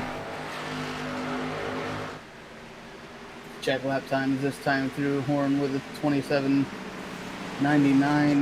27.89 for Cabot behind, 27.90 for Butler, 27.86 for Ghali, 88 for Turner, 89 for Hernandez. So a little bit quicker than Connor out there in the lead, but just not enough to make any significant gains in the lead that he's got as a battle for second comes up between 3 cars, Cabot, Elliott, and Ghali. Yeah, you see Cabot behind, and Butler pretty much squeezed in the middle. He's got his teammate right in behind, and his other teammate too, Adam Cabot, right up in front. So, or sorry, not his teammate in behind. He's got his teammate up in front. That's Yusuf Ghali trying to get himself back inside the top 2 to resume his fight with Connor Horn after he started to drive away. Butler with a little bit of a nudge to the 77. Ghali takes advantage of that checkup center of the corner to try to make a run on the inside. Sticks it in there. Is he going to be able to make it stick? Looks like he will. Key thing is okay to get that drive off the corner. That outside typically tends to give if you lose too much entry speed. Yeah, it looks like he's able to carry some speed out of 2 and into 3 here. Does he have room? Butler kind of doesn't give him the space to make a little bit of contact, or at least come close to it. But Butler's able to hold off and start running away from Galley down the front stretch. And Galley now has to keep an eye out for the attack from Bailey Turner in that 24 car behind. You can bet that if opportunity is given, Bailey Turner is definitely going to take it here, especially for a lot of you guys who are talking about the situation they're in. They're all looking at just winning a race at this point in the season and don't really care about points or the like. So you should see the aggression go up for these guys here, just trying to race each other and finish ahead of one another, because points don't matter to them at this point. Yeah, Galley is very much a lot better on the entry into these corners than Butler is, and he's trying to make something happen as he gets into Butler a little bit, gets him a little loose. Is he going to be able to take advantage of it down the dog leg? Yeah, we saw the bump, and here comes the run here down the back straightaway to the inside goes Yusuf Ghali through the dog leg. Gonna have a much better line through turn 3 than previous. Butler's going to try to pinch him. Is he going to see if he can get the run off the corner? He cannot. Is he going to try to cross over? See if we can try here as they head down the front straightaway. A dive from Elliot Butler to the inside. Ghali gonna cut him off entering turn 1. Gonna slam the door shut. Here comes Bailey Turner now back up the inside for Elliot Butler. That's exactly what I was getting at earlier when I mentioned Butler being a very good, clean driver. He was going to make sure he fought for that position, but was going to do everything in his power to make sure that they came out okay from it. And that was very smart, good move by on Butler's side of things there to not make anything happen there. No contact or anything like that. They all just keep moving and keep fighting the next position. Yeah, it was so easy for Butler to just, if he just sent it up the inside in turn 1, just dumped the 54, but backed out of it, gave Yusuf Ghali the position. He loses spot also back to 5th, but still got the car in one piece. As he's under attack from Jonathan Hernandez in that number 8 car. Hernandez has been pretty quiet for the earlier part of this race, now trying to peek his way inside the top 5, being a new driver. This race is his first start and doing pretty well for himself. He's got 47,000 iRating, if that's kind of anything to go off by. He's been pretty solidly in the top 10 pretty much the entire race. He hasn't really poked through to the top 5, but he's been right outside of it. So impressive showing. I'm sure he'd be a great addition to the Outsider Racing League going forward should he end up coming back for the next season. Yeah, looking in behind, there you see a dive from Jeremiah Vincent to the inside of Thomas Harmon. And Vincent we saw come down to pit road to get fresh tires, definitely putting them to good use. Trying to claw his way back through the orders, currently up in 8th. Yeah, Vincent's not likely going to come through for a win here, but a much better position available to him now than when everything went wrong when that yellow came out and messed up his strategy. So it's a good rebound after that unfortunate luck and timing of a yellow for him to be up there running in the 8th position now. Tracking down Martin Sproul for the 7th place position. Yeah, I thought I saw some contact between the 42 and the 15. We want on the replay, nothing happened between them. Casey Licata is now working up the fit. Whoa, there's some contact between Alex Bell and Casey Licata. He's sideways down through turns 3 and 4. Is going to save it and keep the race back under green conditions. Whew. The contact may not have been impressive, but that save sure as hell was. Yeah, I'm curious to see they're still side by side now entering turn 1 as fate would have it. And it looks like he's going to make it on through. And we said it before. Sometimes you're the bat, sometimes you're the ball. And for Alex Bell, he's been the ball twice now, entering turn 3. At that point, he's turning into a ping pong ball more than anything else. Right on board here. I'm trying to see if we can get a view off of. Guess we'll take a look at Bell here. Cottis just threw it in too hard and hit the 15, and he went flying up the track. Update on Stravato. It looks like he's all but officially retired from the event, sitting in pit road 10 laps down. So that will call it quits for the championship. Yeah. Looks like at this point, Connor Horn's going to lock that up with Stravato sitting in pit lane. So looking at your unofficial champion of the 2020B season here, and Connor Horn leading the race, trying to cap off the season with a 9th win. And another dominant performance to basically have as his send-off from, as you said earlier, a little while ago that he will not be returning as a full-time competitor in this series. Yeah, and in some ways, it's kind of nice that he's not going to come back because he's not going to dominate, winning nearly half the races. But in some ways, it's kind of sad too because he's been a fantastic driver. It's been fantastic to watch him, do the stuff he's been doing throughout the season. Especially, I think of Auto Club, where he pulled off a miracle two-tire stop to save some time on the track. And me and Kyle thought that it was going to be a death sentence for him, but somehow made it work. Gave him the nickname the Magic Man for that, being able to pull that strategy off and win the race with a pass on the last lap. So, got a lot easier time up here in the front here. Just kind of managed the gap between himself and Cabin. And again, will come home with not only his 9th win of the season, but the championship in hand. Yeah, and that's just kind of the way that things go. He's to basically tap out of a league because you're dominating and everything. It's kind of the way that you want to go out. If you're any bit competitive, he can go find new challenges as a driver to overcome and to test himself. I mean, once you've done everything that there is to do, and it looks like from his history with this league, he's pretty much done that. You got to look for the next challenge, the next big thing, and this series will continue on, and someone else will come out and become the new Connor to go out there and hopefully dominate just as much as he was. That's the goal for everybody out here, and next season we'll get to see that happen potentially. Yeah, last season it was Alec Martinez that performed very well. I think I just had myself a bit of internet trouble. I'm not sure exactly what's causing this, but that was the first time I've seen everyone just flash on my screen for a very long time. So hopefully things last for another 20 laps. But yeah, looking just at Connor Horn, really solid run this season. Nothing else much to be said. I was honestly surprised to hear that he came back this season, but it was only because his iRating just came under the threshold, which I think is around 6,000 or 6,500. I'm not sure. One of those two numbers. It might be somewhere in between as well. And so they were like, "Yeah, you can come on board." And I'm sure the admins regretted that decision after he just dominated this season. Well, as a league owner, and I mean, you've been around it since it started. We have our pro-am structure to make sure that there's something out there for everybody to race for. That's really not something that you can do if you're an oval, a stock car style league. It just doesn't work the same way in there. And the league has a responsibility to make sure that they're putting on competitive. They have a competitive group with fair competition and everything. And you know what? Sometimes someone comes along and if they're head and shoulders above the rest, you got to put rules in place to keep the competition what you want it to be, because it needs to be a place that you're hoping to get 20 plus people every week wanting to show up, and when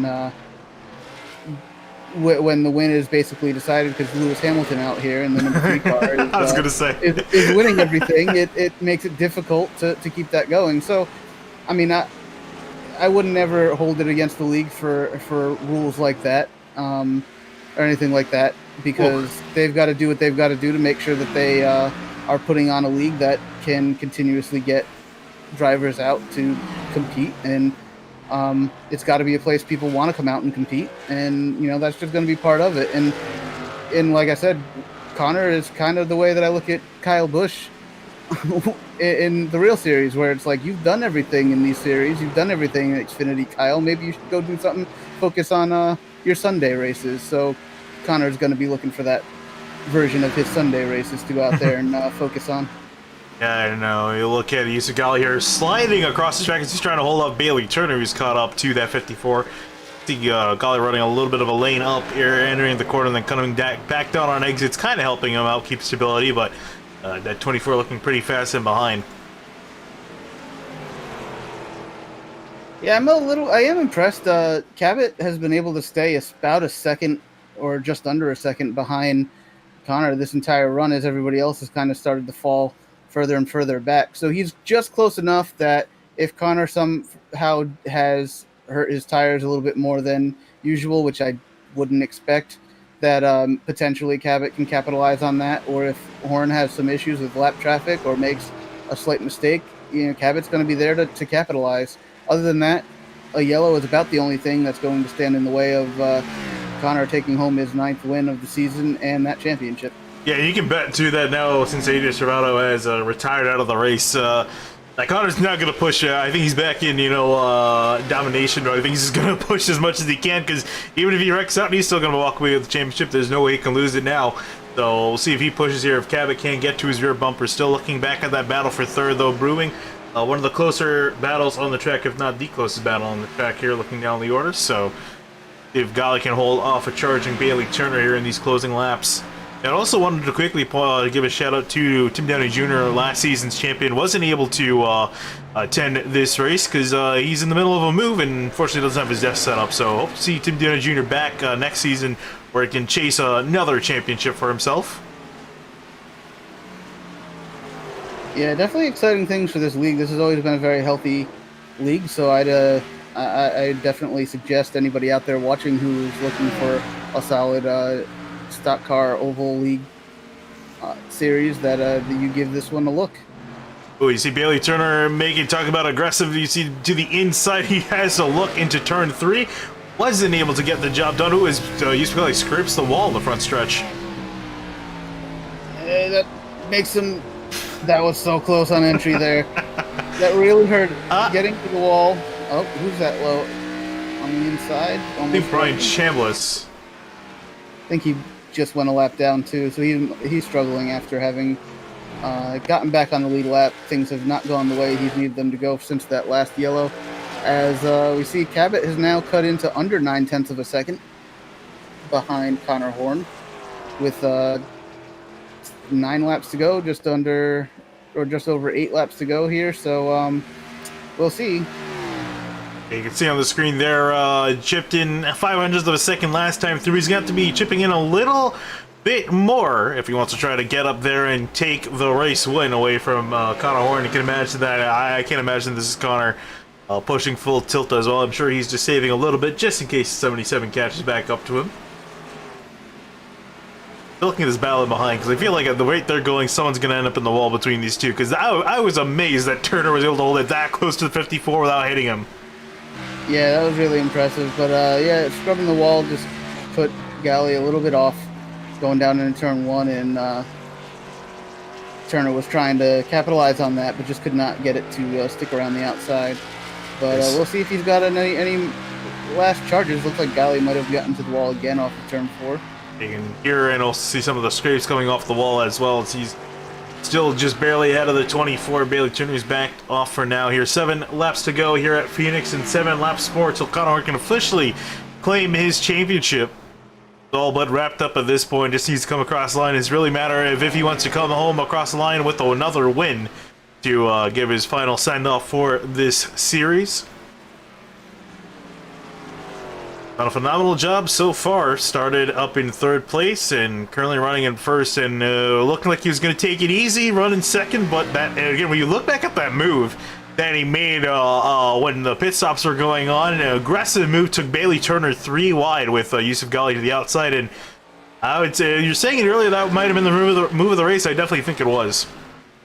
Yeah, without a doubt, that gave him what eventually became the lead over Gali, and but Gali's also kind of struggled ever since that pit stop cycle. So he's definitely had maybe potentially the best car for the first 80 laps or so, but since then has not really been able to show that kind of speed or that kind of consistency since, and Connor's been able to run away with it pretty much unchallenged ever since. So impressive stuff for Connor Horn, but we've all seen that plenty of times this year and throughout the years with this league and him. So, not exactly, I think, surprising, but it definitely could have gone far in the other direction with the pressure that was on him tonight to make sure that he did exactly what he's done, and that's execute as perfect a race as possible to be able to take home this championship.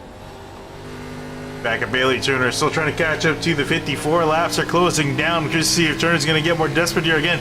Nothing too much at stake here if he finishes in third or fourth. I think it's just more a matter of bragging rights at this point, who finishes ahead of the other driver. So with that, just see Turner's going to potentially give the bumper to Yusuf Ghali. We saw them get pretty close earlier. Well, they got some time off for things to cool down, right? So before next season starts, may as well just get up there, make it happen, get a third place. It sounds a lot better than fourth place. Yeah, but, you know, you can finish third, you can finish fourth, but no one remembers who finishes there. It's all a matter of, you know, everyone remembers who finishes up in first, since we got a lap and a half left for Connor Horn. Looking to be the case. He's coming to see the white flag here as he works through turns 3 and 4, hoping the caution flag doesn't come out, doesn't prolong this anymore. And out of turn 4, here we go. White flag in the air for Connor Horn. It's been absolute domination this season for him. 8 wins to his name, numerous poles to count for, and just fantastic drives all around. Gave him the nickname the Magic Man a few weeks ago. Fitting, very fitting for this driver here. Pretty much dominated this race as well as been up in the top 3. I don't think he's dropped out any more than that since until the green flag stops occurred. But he's out here now in the front where it matters the most. Out of turn 4, win number 9 for Connor Horn, but more importantly, your season champion.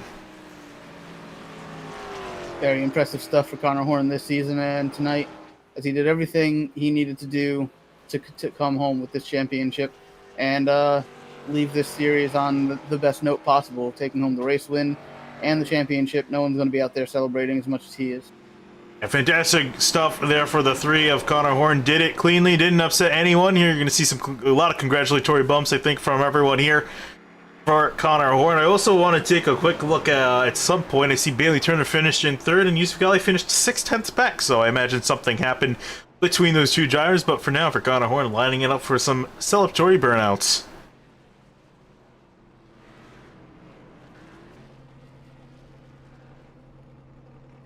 Oh yeah, something definitely did happen between 24 and 54 there. Yeah, we'll take a look back here as soon as we have... Oh, I saw someone flying down the pit lane. I think that's going to be a penalty of some sorts. Connor Horn here rolling around. I'm not sure if he's... oh, there he goes. He's going to bring it back around.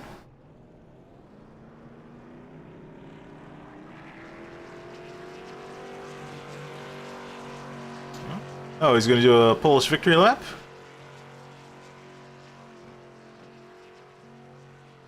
Or Connor Horn in the 3. Again, a very solid run for him.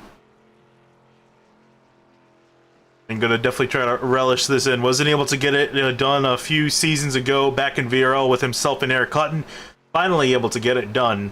Had the pace then, just not the consistency to get it done. Has definitely shown he's had that this time around. I guess since he's on a little bit of a celebration here, we'll try to cut back here and look at what happened between Bailey Turner and Yusuf Ghali. Not sure this is into turn 1. I saw some tire tracks into a puff of smoke. Not sure that was related. It was going into turn 3 and 4 there, between the two of them.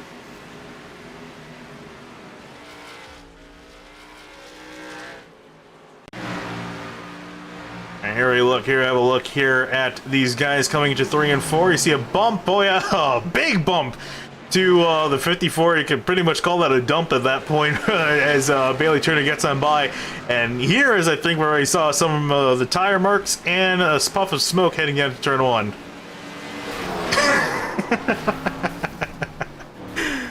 Well, like I said, they got an off season to cool down, so may as well go for it.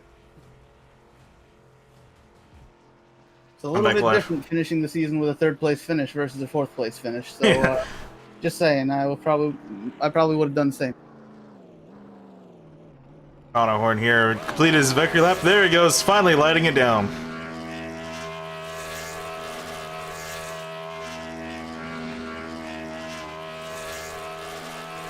$10 he's actually holding up 3 fingers. I'll ask him honestly if you want.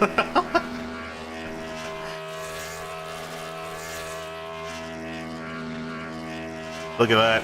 Beautiful burnout. Says had a lot of time to practice with it. Yeah, while we watch him celebrate, I would like to mention Jeremiah Vincent came back for a 7th place finish after having to rebound after strategy went the wrong way with that yellow flag or just after pit stops. We already mentioned Horn in the win, Cabot second, Bailey Turner third, Yusuf Ghali fourth, Elliott Butler fifth, Jonathan Hernandez sixth, Jeremiah Vincent seventh, Martin Sproul eighth, Thomas Harmon ninth, and Zach Floyd 10th here in your final race for the Outsiders Racing League of this season. Yeah, we'll cut away from here quickly to go talk to not only your season champion, but a few other drivers. I'm sure some have got a few choice words to say to one another, so don't go anywhere, we'll be right back.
Welcome back. Here we're with Bailey Turner. Bailey, we saw you were battling with Usagali there in the later stages of the race, and interesting move down as you turn 3 was able to get you third place.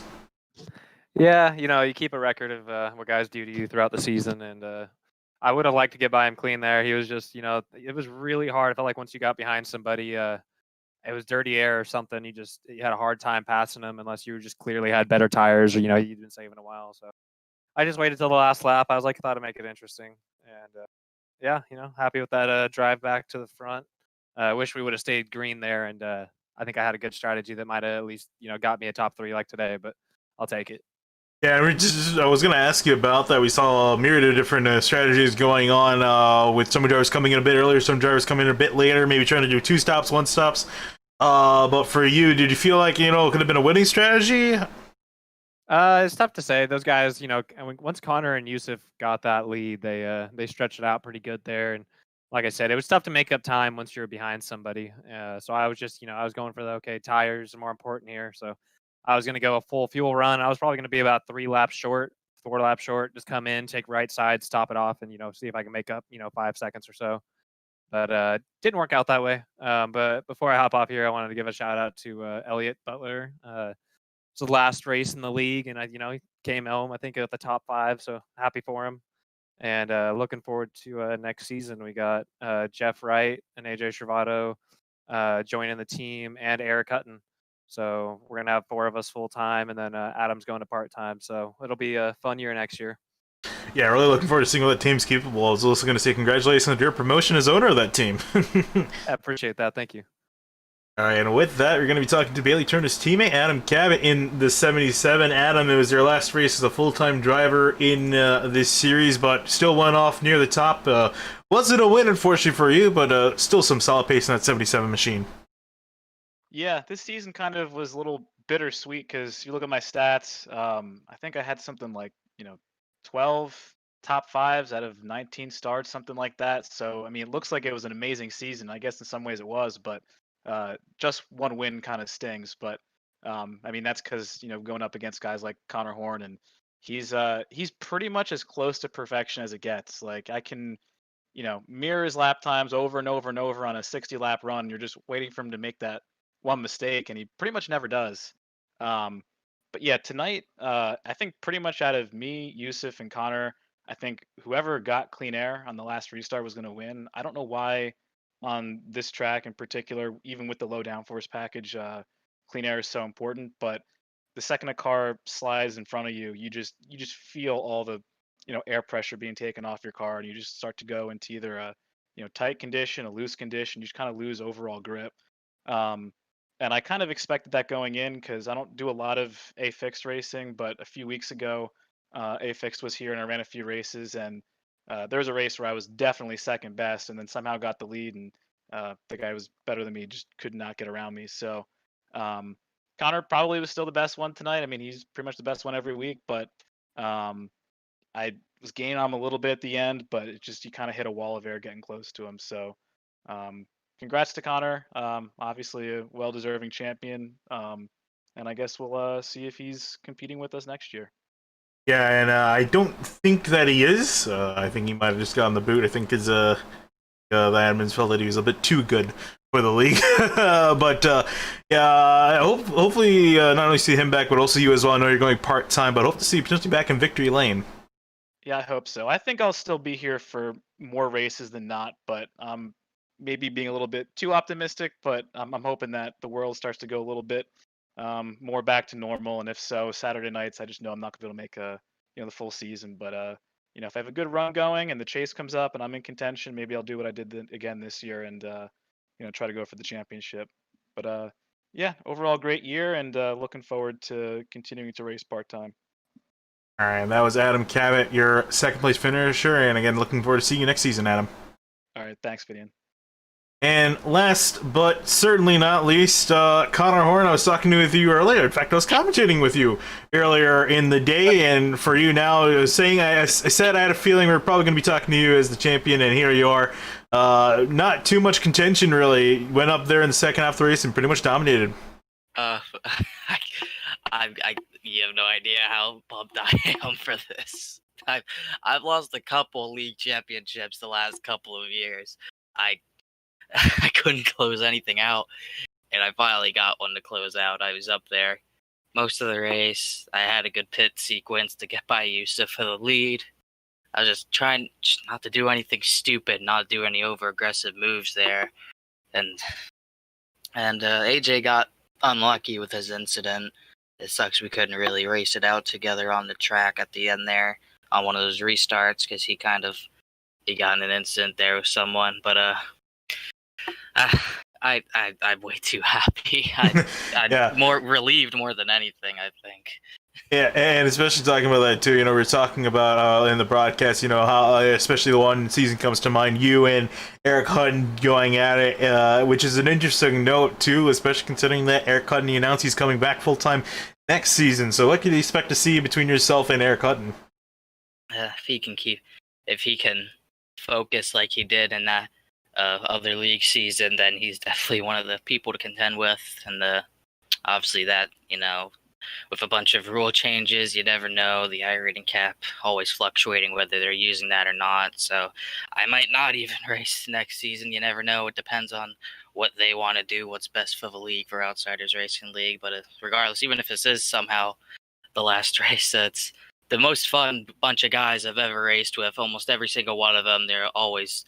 We have our differences and hash it out, but everyone acts pretty much like a class act. Everyone has a lot of respect for each other, and it's the most fun bunch of guys I've ever had the luxury to race with. I'm so thankful. Andrew Teleganoff a year or so ago reached out to me to get me into this league, and it's been pretty much completely fun over from VRL and ORL. I mean, it's been a blast. A lot of these guys I've linked up with and made a couple friendships I never thought I'd have. So, and had a lot of wins and a lot of races that I didn't think would be that awesome. So I mean, I'd just be odd ecstatic. And even if this is the end of a road, this is a lot of races, a lot of time well spent. Yeah, Connor, and definitely I could hear you really excited, so I'll let you go and go relish and enjoy in your victory, not only in the race, again, 9 wins this season, but also the championship in tow. So congrats, Connor. I'm pretty sure you're underage, so don't drink anything too bad for you, but go enjoy nonetheless. I'm gonna enjoy it. I have a quick shout out to my teammates throughout the season. Jeff J. Wright, he wasn't here tonight. He's always up at the front, it seems like. Brandon Bowers, he just needs a little rough patch there, but I know he's got what it takes to be a championship driver. And obviously AJ Stellato, he's one of the most friendly and just cordial guys you'll ever meet. And you probably won't meet many guys better than him. I wish I could be his teammate next year, but we're still gonna race each other like we're teammates. We're really nice to each other. So, and obviously, again, Andrew Teleganov for getting me into this league, like I said. Jeremy Miller, good friend of mine for a while. He knows how many league seasons I haven't won, and I've choked. So finally got one for him, and a couple other guys, Zach Carr, Skylar Shackelford, Caden Rush, believe it or not. I'm so happy I finally got this weight off my shoulders, man. Yeah, with that, so again, Connor, thanks, and nice talking with you, and I'll be seeing you tomorrow for the 3-wide race. Hell yeah, man. See you there. And with that, that is going to wrap up interviews for tonight after a pretty solid race. They're not up near the front, as pretty cut and dry with Connor Horn dominating in the front of the field, but Eric, a pretty solid race overall. Absolutely. They got a little bit of a rough start with a couple quick yellows and didn't realize how much that was going to change the look of the race later on. But then we ended up getting that surprise accident with Stravato getting himself in all sorts of trouble and ending his season's chances there. Then that kind of put the race back in Connor's hands, and pretty much straight up, everyone on the same strategy, making it to the end. And he pulled it off when he had to. He did everything he needed to do. I agree. He's probably about as close to perfect as you could want to get out of a driver here all season long. So very impressive job from everyone tonight on this race. A lot of good racing, hard racing, close racing, and for the most part, things went well. Yeah, indeed. And also one thing I wanted to point out, too, is some of the new drivers that showed up did really well for themselves. Jonathan Rand is finishing in 6th place, Thomas Harmon in 9th, Zach Floyd in 10th, and then the other driver, Matt Burgess, just finished outside in 11th place. So hoping to see all 4 of those guys back. It's nice to have some good new fast drivers joining the series. Really keeps guys on their toes and really mixes up the order near the front. So hope to see all those guys back for next season, which should be starting up in a month or two's time. So looking forward to hearing. I've also been hearing some interesting tracks being put on the schedule. Tracks like Road Atlanta being featured, and also Road America as well, potentially being on the schedule. So looking forward to seeing those road courses on for the Cup Series action. But so that's going to wrap up coverage here tonight of the Outsiders Racing League season finale at Phoenix. For SimTV action, tomorrow we'll be live with the Weekend Warriors series. They're going to be going live at around 4 o'clock. I'll have Eric Mickey in the booth with me again. And then later that night will be at around 9:45. Will be 3-wide. Their season is going to get started in the 87 Cup cars. They're going to be starting off with some preseason races. The Talladega Clash will be tomorrow night, so tune into that for some more stock car action. But for now, my name is Finney Kuna. Here with Eric Mickey, we're SimTV, and we'll be signing out. Thank you for watching.